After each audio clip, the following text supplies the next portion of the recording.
welcome you to the June Boston FinTech Meetup. Tonight we'll be discussing payment startups. We've got a great panel of folks that are going to share their experience and their thoughts around this space.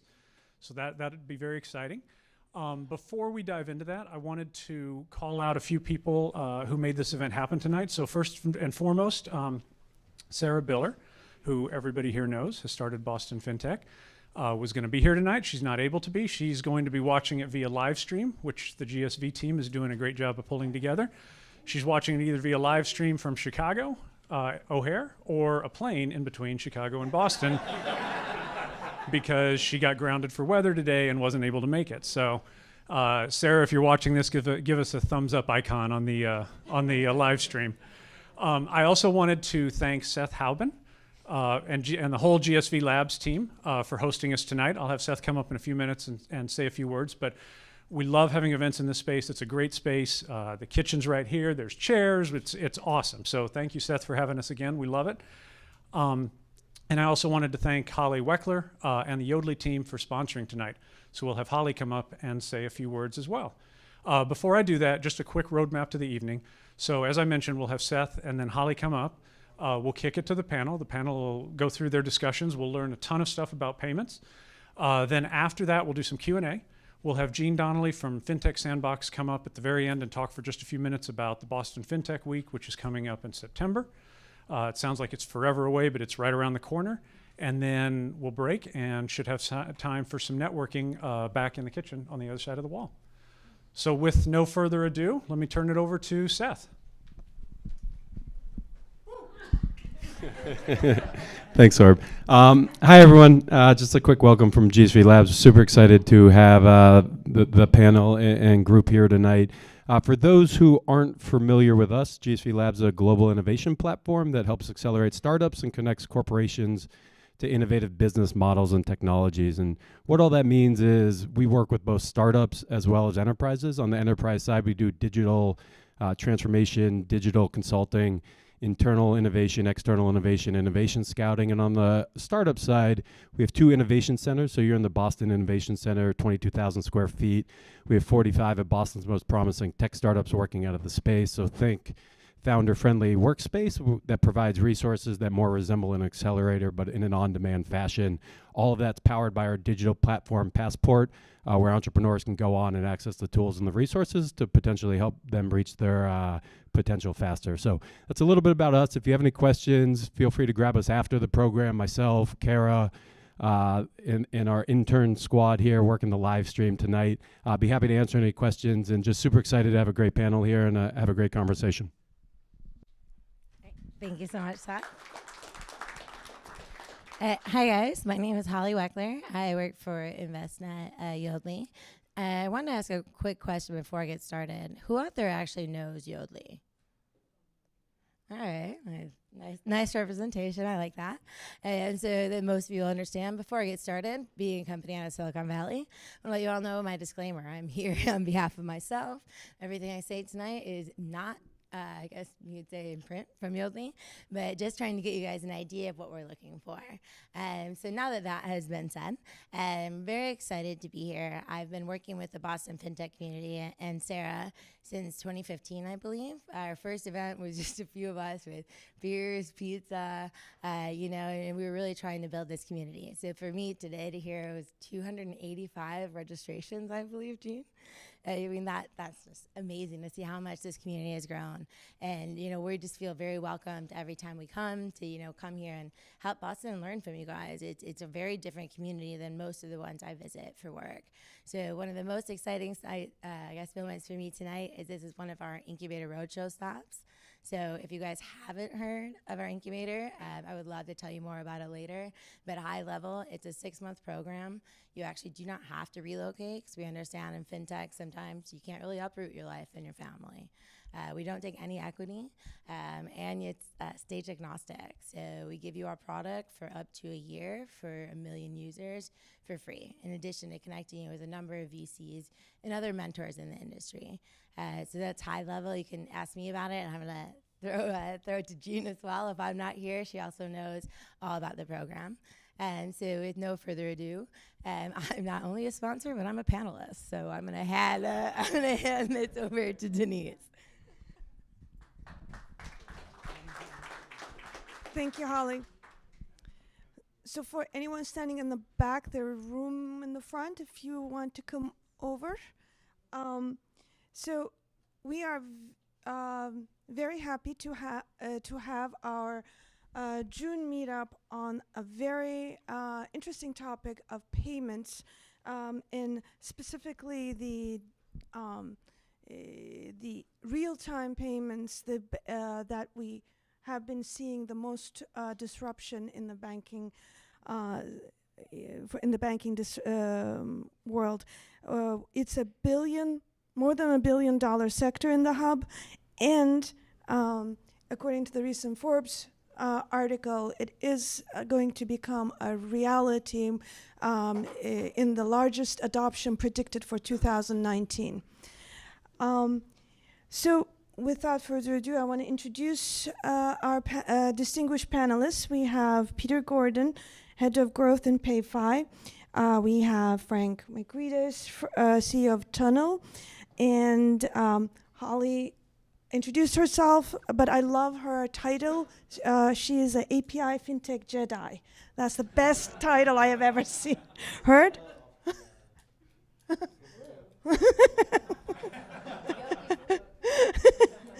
And Good question. No, not the dark side. Don't we like compliance? and Pangea, partner at Mendoza Ventures.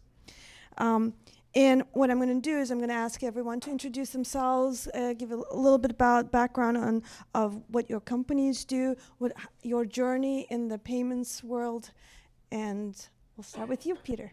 Great. Well, can you hear me? Can you hear me? I think you might have to turn it on. How's that? Wow. Well, great. Well, I'm excited to be here. It's amazing. I started my career 30 years ago down on High Street in technology and payments with Blue Cross Blue Shield. It was an outsourced contract with EDS back in the day. And so I've been on this real-time payments journey for 30 years, and I have a pretty unique background working for both banks, fintechs, the largest fintechs, starting my own consulting companies. I ran payments for FIS. I've run payments for Santander. I've run payments for Citizens. I've run 2 consulting companies. The last one, I sold one to FIS, and I sold the last one to PayFi. And I think the most unique thing I did is I started a community bank in Newton and Wellesley called First Commons Bank, which we sold last March to Brookline Bank.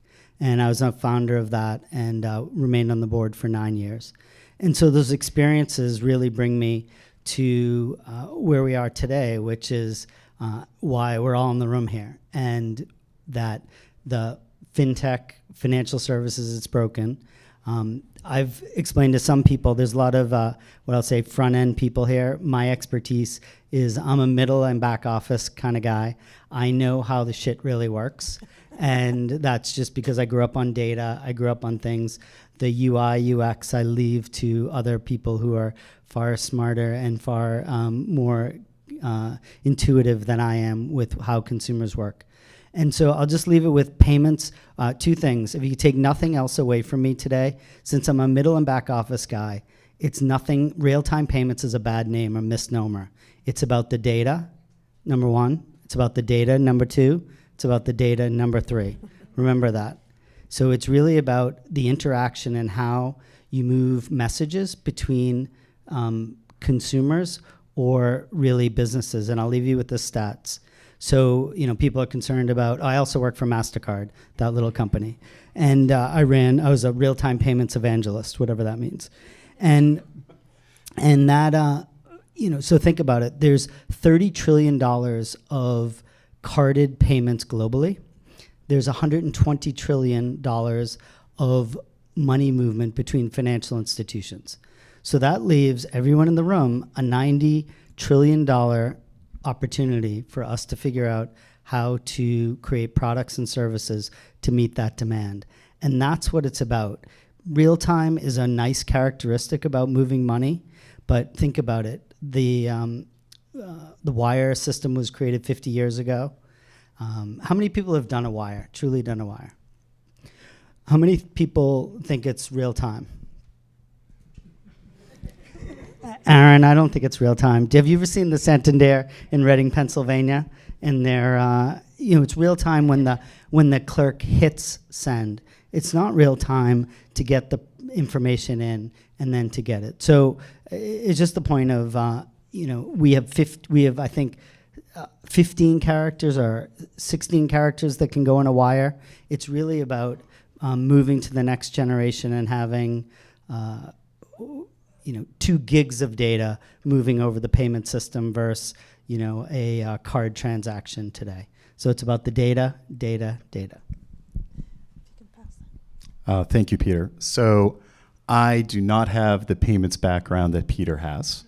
I would say we're more of a tech fin, heavily focused on technology, and my background is not in the financial services sector, but our team is very strong from that standpoint. So again, my name is Frank McCreedis. I'm the founder and CEO of Tunnel. My background goes 20 years back in the technology space. I've lived through the dot-com cycles. I've lived through the telecom cycle. Saw some amazing exits and some really big failures. So I've been very fortunate in my career from that standpoint. I've also worked at some large Fortune 500 companies. I previously worked at Cisco Systems and was in U.S. Defense at BAE Systems for over a decade, where I led and participated and was part of some very large multi-billion-dollar defense initiatives with some really cutting-edge technology. So from there, I got really heavily involved in distributed ledger technology going back to 2012. I got heavily involved in this space and helped co-found, I think Eric's in the audience somewhere, the Boston Blockchain Association, a little shout out there, and been an advisor and working with a lot of blockchain related and distributed ledger technology related initiatives here in New England and throughout the United States and the world. And out of that was more of a frustration of the fact that there hasn't really been a technology stack as of yet to deliver on the vision of what DLT was always intended to do, which was to provide a payments platform that can actually be used globally, that can be compatible with the financial institution models that we have out there today. So that's what we set out to do from day one, build a real-time cross-currency payment platform, and that's what we've done. We've been up and running now on the cloud. Our platform runs on AWS.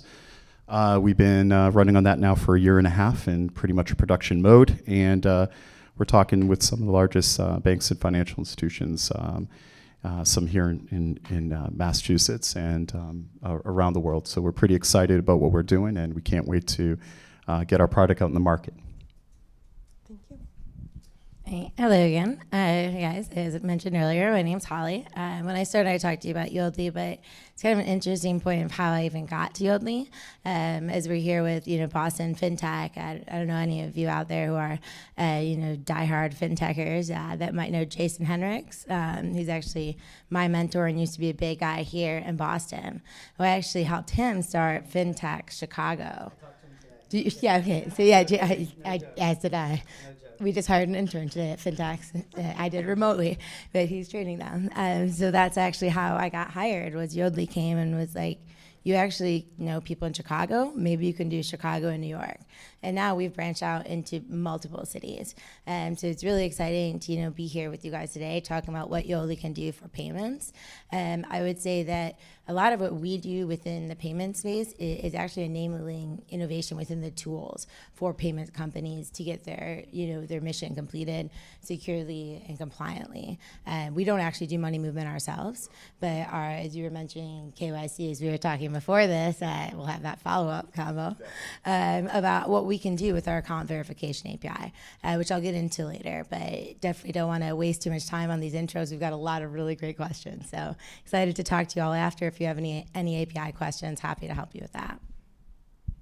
Thank you. My name is Pong. I'm partner at Mendoza Venture. So we are early stage startup VC funds, and we invest in fintech, AI, and cybersecurity. That's why I'm here today, right?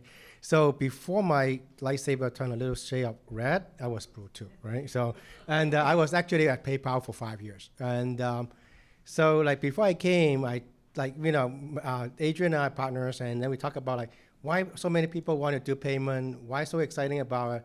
I lived it for 5 years. So now you ask me about PayPal, I don't know Peter Thiel. I don't know. I don't know why your payment gets stuck, because mine gets stuck too, okay? So I can't fix it for you, okay? If your payment gets stuck in your PayPal account, don't reach out to me. I don't know, okay? Because mine happened too, okay?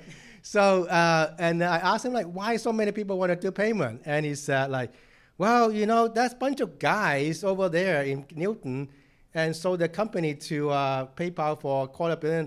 That's why. Oh, okay, I guess so, right? So that's what we did. And 5 years ago, PayPal bought our company, and we have a pretty nice, interesting exit, right? So, and kind of switch back, jumping forward to now, we are doing investment in payment company, fintech company, AI company. We are one of our investment just closed an A round for $11 million, and we're doing another round, closing anytime now for another company that in the fintech space, based in London, in blockchain settlement. So I done a lot of things in PayPal, not in back office, all on the front end. And so any PayPal app that you have touch on, like your Venmo app, your PayPal payment app, your PayPal Here app, or anything related to that, I have something to do with it. But if you don't like it, doesn't matter. I don't care anymore. So, okay. So that's my quick and shortest introduction for myself. So while you still have the microphone, we'll get started with the first question. Is so in other countries, in other parts of the world, the traditional forms of the payments are not as deeply as in the United States, and we were talking about this right before the panel. Yeah, okay. We were talking about that credit and debit card use and cash together is still significant in the United States, but we use much more credit and debit cards depending on your area. But in contrast, 40% of the in-person spending in China is done with digital wallets and non-bank platforms. Okay. And actually, a recent thing that I have experienced, we were in Norway, and it's moving to a cashless society with a target date, with a goal and a target date, very actionable. And when you visit to different parts, they actually tell you it's cashless here. Yeah. So having said that, what needs to happen for U.S. To catch up with farther east and Europe? What is the current state of the payments in U.S.? And I'm actually going to open it up for everyone. But just start with me, right? Yeah, because you have the microphone. and we talked about it right before. Yes, so I can just. So I think the first question I asked, actually, that everybody here, and including myself, is that why using a credit card is so behind as compared to using a phone, right? I got my meal pay, I got my lunch pay, okay? Whether using card, cash, or phone is, to me, as an end user, really have not much of a difference, right? Now, yeah. But but I mean that's really been the landscape in the U.S. where other than a couple of pretty dramatic ingenuities, I would say, have come out of the U.S. A couple of companies. So RippleNet has been one where they've tried to use blockchain technology. So again, Tunnel is not a blockchain. We are a true DLT. We're a high performance DLT. We're not a cryptocurrency. We're none of that stuff. We're a bank compliant, financial institution compliant, high performance distributed ledger. If anyone wants to talk about our tech stack, please see me after. It's really cool. And then you also have the clearinghouse with real-time payments. So they've actually trademarked the word real-time payments. So no one can actually even use the word real-time payments anymore because the clearinghouse is done. So those have been really other than RippleNet, I think, and and what the clearinghouse has done. Everything else that I've seen out there is more or less just APIs for the last so many years. And I think the US market and the global market are ripe for innovation, leveraging digital wallet technology and crossing borders and currencies and providing value not only domestically but globally. I think that's where I see the trends going, and there was a lot of demand for that down in payments, and there were a lot of discussions and talks about that. So anyways, that's my perspective on it. So I'm just going to play off the rail. So the rails are broken, right? So if we have, there was this guy, Bessemer, like he's a Boston guy. He created steel that we run new rails because the rails were so soft they couldn't handle the cars. So back to where we are today. The rails can't handle the data. I go back to this. A card transaction is an 8583, and we did at FIS, we created PayNet, which is the first real-time payment network. I started that network, but it still was 8583. And then I was on the steering committee for the Fed, and we put out the criteria for what real-time payments is all about. And we landed on the ISO 20022 because it's rich data, it's globally, and that's what we're on the journey to do now. I think the clearinghouse has made a lot of, when I was at Santander, I was on the board of the clearinghouse. They're one of the 22 owners. And it's really about enabling the banks to, in the US, we can talk globally. We'll use India or China as the example. The reason why it works in India, if you've been in India, nothing works in India. No disrespect to anything, but one thing works is the payment system. Why? You go through this, like, you're in a taxi from the airport, you're sweaty, you're in this cramped little thing. The guy rolls down his window, he takes out his phone going through the toll booth. He clicks on this, like, disgusting, dirty piece of paper that you can't even make out what it is, but it's a QR code. It works. And you're like, dude, why? If you can do this in India, why can't you do this in downtown Boston? So that's a Paytm. The reason why it works is because the government said, this is the data you'll use. This is the standard you'll use. This is the rail you'll use. Here in the US, in India, because Modi said, we're going to take the money out of the system, we're going to demonetize, we're going to put in new rails. He created the Bessemer project, right? He fixed the rails so the big freight cars can go down it. It's a utility in India. Here in the US, we have these big companies, Visa and MasterCard and FIS and Fiserv and WorldPay, and they don't want things to change. And I worked for those companies. They will change, trust me. They'll change when one of us in the room disrupt that system, and then they'll buy us, and that's great. And that's how it works. Remember, we have almost 9,000 banks in the US. There's no other market in the world that has such a diverse banking system in the US, so we all have to agree. And I do think the clearinghouse is, by the end of the year, they'll have probably 50 banks on board. I joined a company, I sold my consulting company to PayFi to enable banks, and they have a platform. Ex-FIS guys built it in India. They're connected to the clearinghouse, they're connected to the card rails, and we're gonna do payment optimization between the different rails to where today it's not perfect. People think you can do a card push transaction. They don't all work. Why? Because there's rules. You can't do a transaction that's over $9,999 on the card rails. What if you want to do a $35,000 transaction? Well, it doesn't work over the clearinghouse. It doesn't work over the card rails. You have to go a wire. You have to do same day ACH. So our rails are broken, but that is where we're going, is we're on this journey. And I think in the next 3 to 5 years, the Fed will get around. They're not going to make any, the Fed will say, I'm a banking guy at heart because I hate regulation, but it's unfortunate we're in this world, it's banking. So I believe that once one of us solve it, the regulators will follow behind and will support what we're doing. And so I'm really bullish on the real-time payments from the clearinghouse because it's rich data. You can send messages over the network. It's payments. It does do real time, but again, that's only a characteristic of the rail. So that's where we're at, and I think we're still in the early innings. It's probably the bottom of the second, moving to the top of the third, And, that's good news for everyone in the room. We have, 7 innings, or so to go to make real-time payments a reality in the U.S.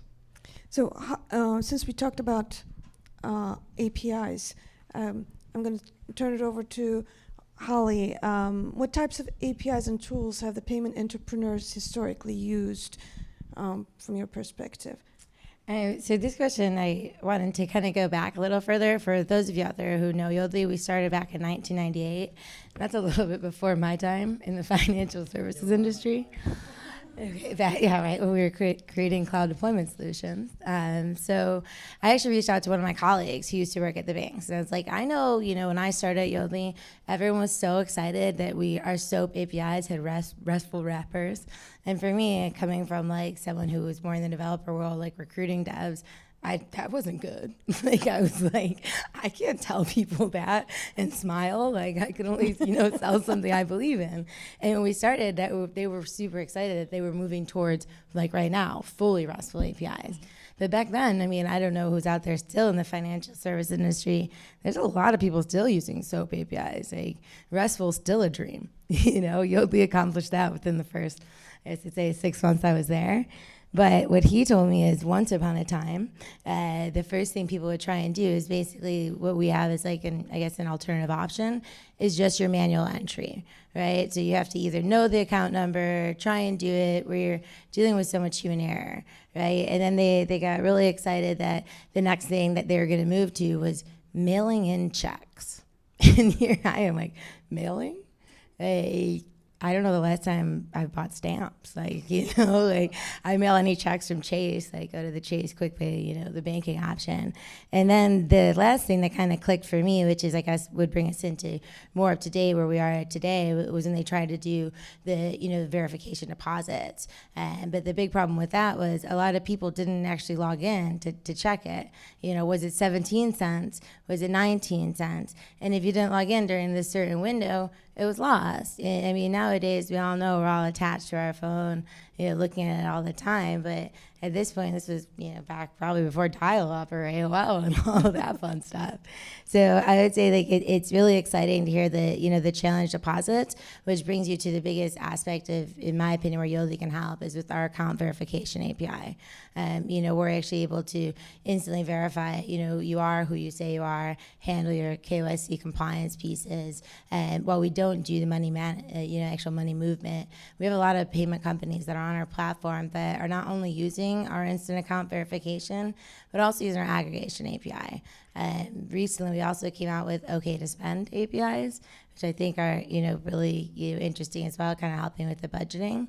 But outside of just speaking about Yodlee, I would think the ones that are really interesting to me would be Braintree, PayPal, and Square.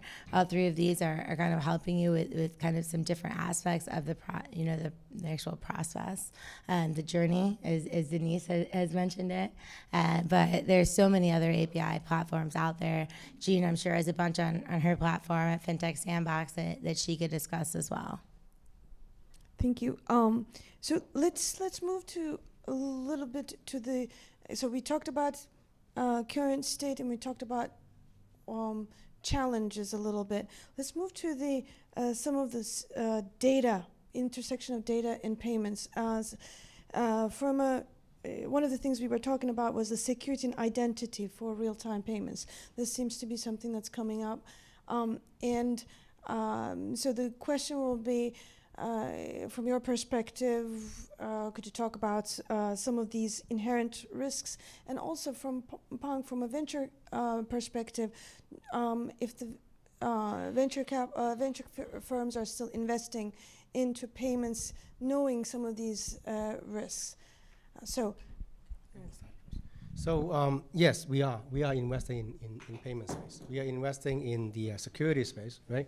So I think one of the challenge is that in terms of payment security is much more of the fraud detection.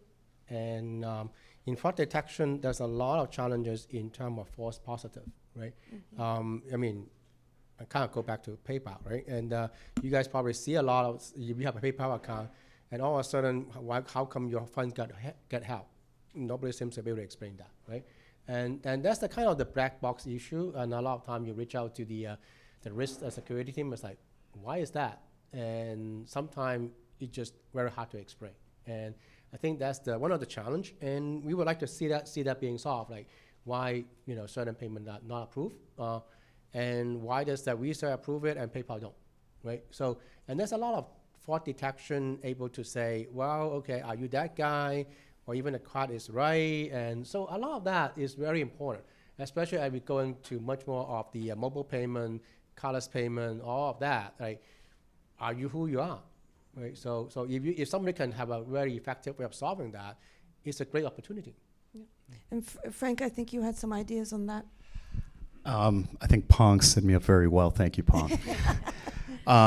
So there's definitely a lot of white papers out there talking about accelerating the time of payment and getting closer to true T0, and multiple orders of fraud that would increase in relation to that.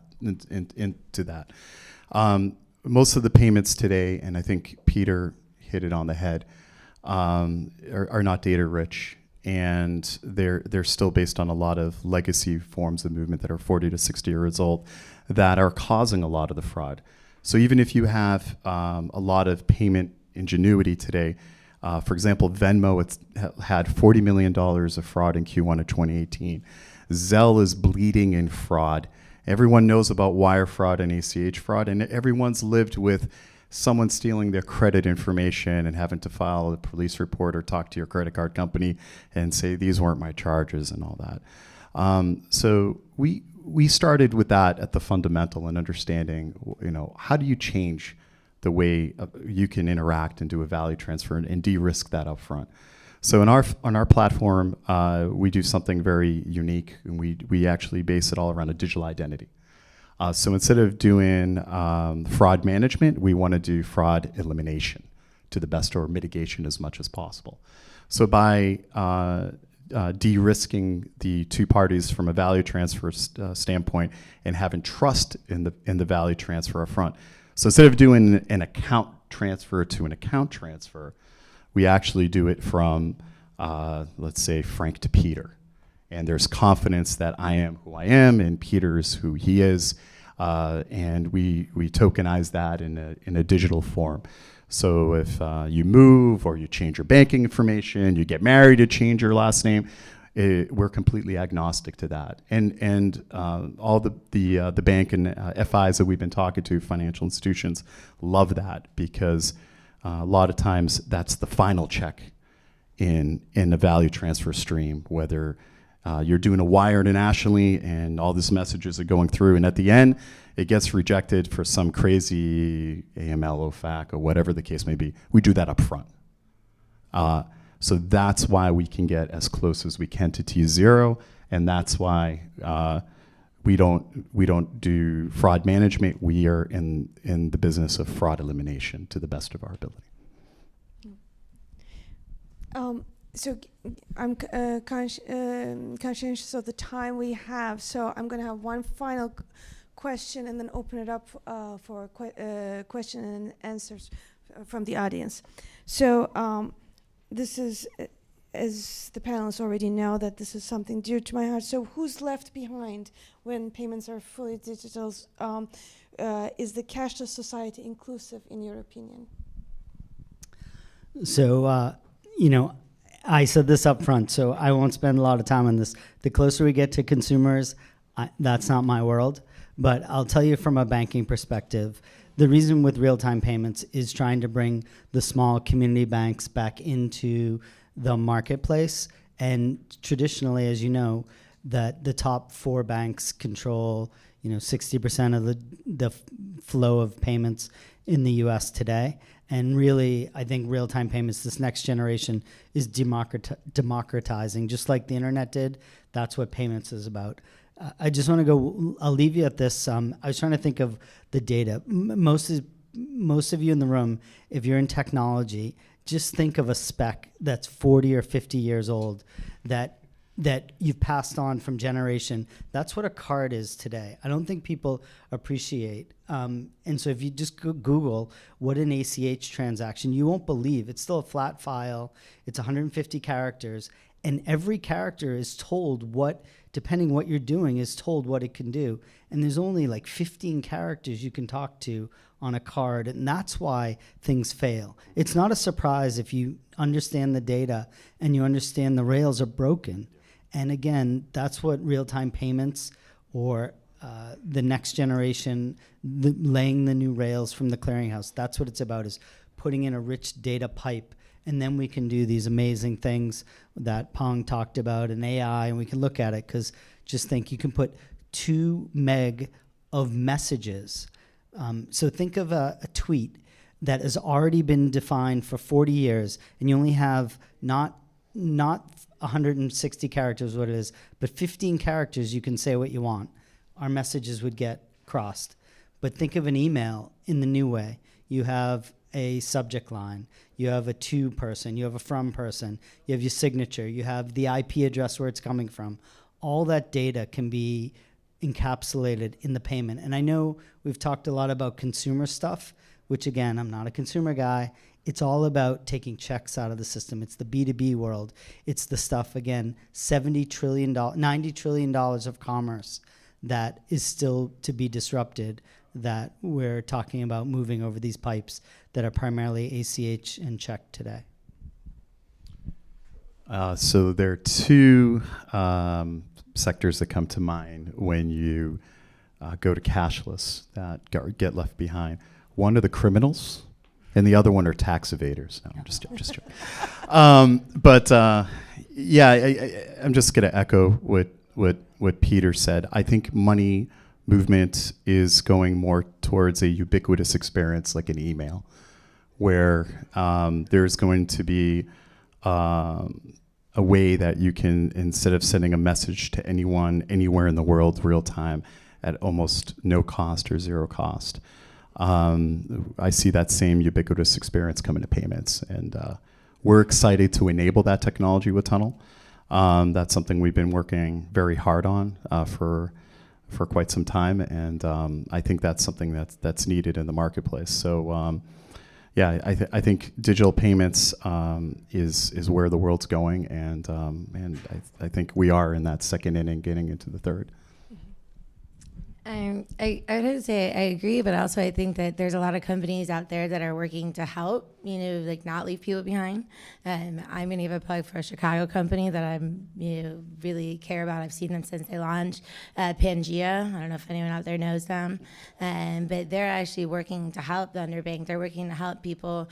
Maybe it is a bit of tax evasion, as you mentioned. Some people who, might not fully be citizens, et cetera. There are some outliers, but they actually, they're when they first started, that was kind of their test market, and now they're using KYC compliance tools to make sure who the person says they are, where this money is going, right? So they're kind of working to make sure that people aren't left behind. And there's other companies out there. I think that the big problem that I'm seeing is how everyone communicates. And I guess I was looking up developer jokes earlier, and this one I feel like really kind of fits, right? So it's how many developers does it take to change a light bulb? The answer, none. That's a hardware problem. Right? So this I know it's cheesy, but it's funny to me. But obviously I'm a dork and love my job. But that's when I was looking at it today. It's that's where I see the big problem. We're trying our best to help enable companies to do this compliantly, hit everything that FDIC and everyone wants you to do. But if we don't have the point of service and we don't have the ways they can do it, and with Pangea, they've actually made their way into 7-Eleven. They actually have cards now, and there's different ways. Maybe there'll be machines soon, or I don't know. I think the biggest thing is we've got an option, and I'm passionate about it too. I don't want to see anyone left behind. So I think it'd be great to work together to make sure that doesn't happen. Thank you.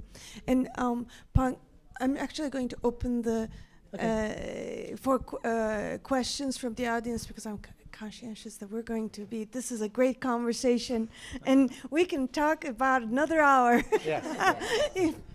So any questions? Do you want to hang on to that? So what we'll do is I'll run around with the mic. If you guys want to be on the So it's the oldest fintech in the world. It was started in 1857, and today they do. There's only two organizations that move money between banks in the U.S. the Federal Reserve and the Clearinghouse. And the Federal Reserve does ACH and wire, and the Clearinghouse does ACH and wire. And the Clearinghouse, I don't know, 4 or 5 years ago, asked for $3.5 million from each of their owners. I wrote that check at Santander, and they created a new rail. And so they're laying the pipes. And very similar to in India, where the government said, this is how you'll do it, the Clearinghouse said, this is how we're going to do it. But there's no mandate from the government. So now, collectively, we have to use those rails. They just started rolling it out. It's still early days. And I believe that will be one of the rails. And I'm absolutely believe there'll be more rails than that, but that is a good first start. And that is the one that's the early adopter and catching a lot of steam because the large banks have all committed to it today. Did that answer your question? Partially.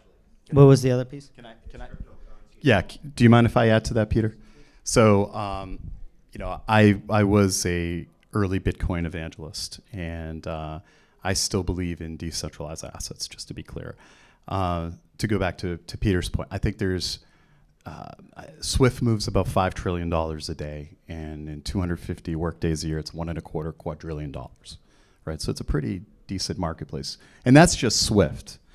So I think there will always be room in the market for decentralized assets, specifically where you are in the world. So if you're in Venezuela and you're in a tough situation, and you happen to be mining Bitcoin to feed your family, I think there is an opportunity there. Where is Bitcoin going to be 5 or 10 years from now? It could evolve to something where it's an option in the marketplace. Is it ready yet for prime time for payments? No.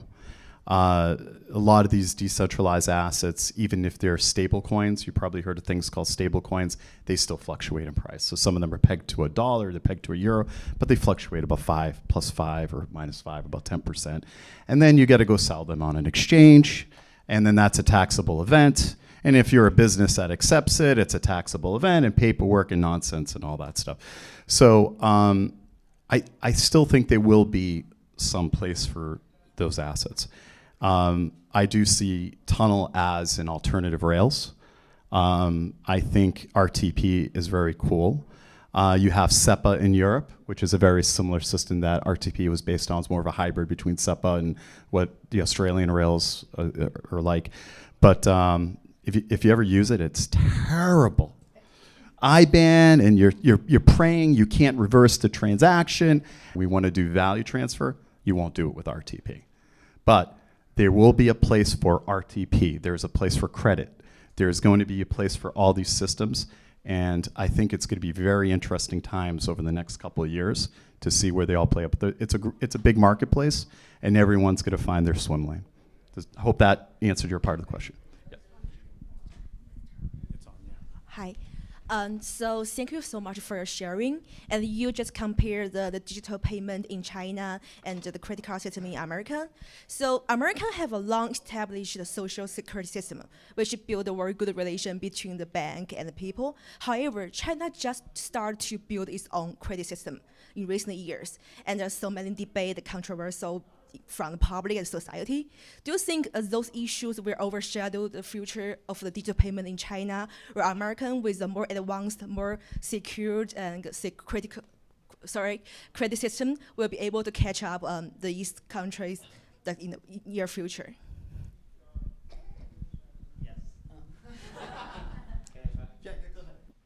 My answer is very simple. China is China. It's not America, right? So in the past 30 years, China has gone from almost nothing to today. It's a great miracle by itself. But we all have to be mindful, China is China. We eat Chinese food. We call them food, not Chinese food. So it's different, okay? So you know, it's like a lot of things that apply here doesn't apply there, right? Okay. And actually, we don't eat dogs, okay? What do they call cheeseburgers? We have no. It's called cheeseburger.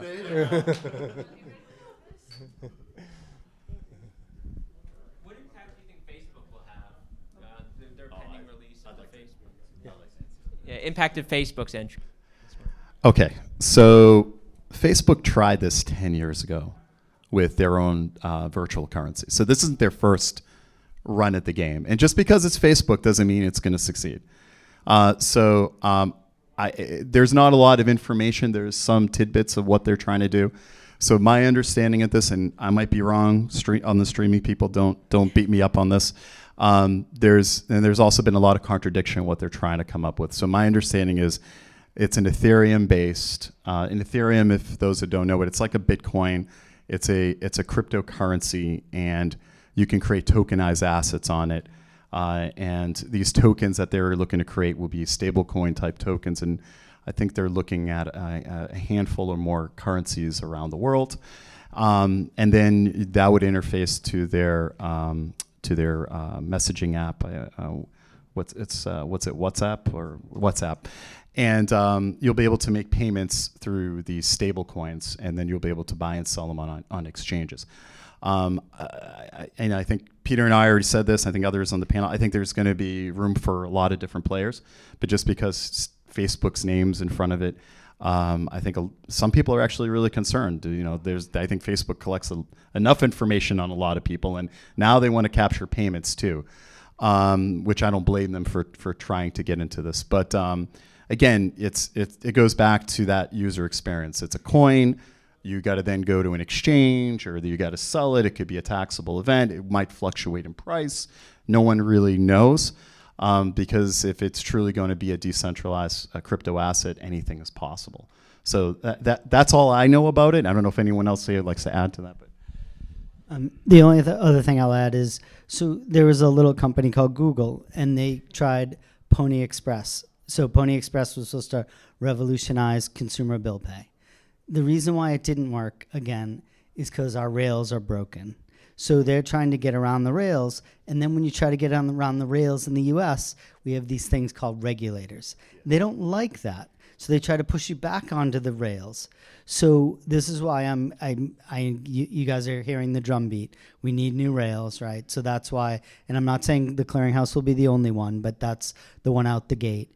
And that's really important because regulators like it, because banks understand it, and there will be others. And so the thing is about what they're doing with Facebook, how do you get the money from a regulated bank account? Because, by the way, it's not Jesse James. I always use that and I get it wrong. So tell me who the bank robber is. Why did Jesse James rob the banks? Because that's where the money is, right? Facebook, you got to get the money from a bank account into Facebook. How do you do that? So real-time payments will be a way, using Tunnel, using Yodlee. So we're bridging between the regulated banking world. So will Facebook be successful? Absolutely. Will it take over the world of commerce? I don't think so. But it's good to exchange cash and exchange things. All right, good job, guys. Peter McNally from the Bentley UXC. So a point and then a question. So I think you asked about people being left behind. One group I would say to make sure you don't leave behind are folk with disabilities. So that would include people who are older. So make sure whatever you develop is accessible. All right, that's the first point. And then a kind of related question, what do you see from UX challenges? I think, Frank, you were kind of touching on this and the complexity of the process, but from a UX standpoint for success for the end user and also the employees of the bank, what has to happen or not happen? I can give an example. do you want to start? Yeah, but just going off of what you kind of talked about with people with disabilities, Gene and I actually were talking about this earlier today, and one of the companies that used our platform is called Honest, but with an O, and what they're doing is they're actually trying to help people manage their elderly parents' finances, right? Because a lot of people are getting taken advantage. We've all, heard these schemes that are out there, but how do you access that person's information if they are disabled, et cetera, right? There's a lot of legal paperwork that can go into that. So I would say that Yodlee is very conscious of this and of this demographic, and we've had a number of companies that are on our platform that are thinking about it. I'm gonna let Mark kind of take over from here, but want to make sure this is something also that's important to me too. I think it's something that we all have to think about, right? All of us out here are fintech professionals. It's important to, help the man make more money, but it's also important to find a way to do fintech for good and to help these people who can't fully help themselves, whether it's with financial literacy or tools like that. So thank you for bringing that point up. So at Tunnel, we're really fortunate. We have probably one of the best people in the world on our advisory panel. And that's from a UX, UI standpoint. That's Greg Race from Yodlees Labs, currently RightPoint. He's made some of the most famous mobile and web platforms out there. Everyone's used them here, whether it's Macy's, Costco, or many other pretty large ones, and banks and other institutions. First question he asked me and kind of put into my head is, you need to make it such that your mother can use it. He's like, if your mother can't use it, no one's going to use it. And that was really an exercise. And that's something we worked hard on early on understanding how do you make something as basic and simple that anyone can interact with it. Now, is it someone that is just completely financially illiterate? Is it someone from a different age group or another challenge that they might have? So these are the things that we took into consideration early on, and we have built a lot of those features into our platform, and we're excited to get that online. And it needs to be simple, fast, easy, and those are the things that I think that resonate with us. Just one quick one. So it's a good question, and I mentioned I'm not a UI guy, but I did partner with a company called OV Loop. It's a shout out. And Will Grayland, he sold his last company. He's our lead advisor. He sold it to Samsung for $200 million to become Samsung Pay. He's local. And he created the next generation app, voice enabled. So he combined voice and messaging together. And so I think when you can talk the next generation of Alexa, I think that's where we're at, is interfaces, because I don't get user interfaces, but I know how to talk. So I think when we can do natural language, and we're getting there, we're not there yet, but I think that is when it will be inclusive. So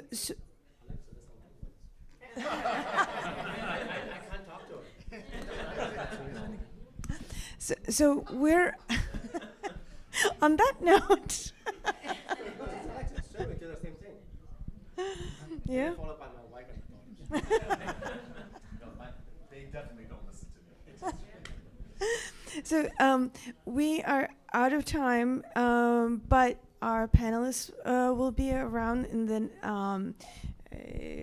for another few minutes after the panel while we're doing the networking and enjoying our drinks. So with that, thank you very much to our distinguished panelists. I have a couple of announcements before we move on to the networking time. In addition to our distinguished panelists, thank you to Yodlee for the sponsorship and GSV for the space and live streaming. We really appreciate it. And I know I'm between you and some drinks, so I'll keep it quick.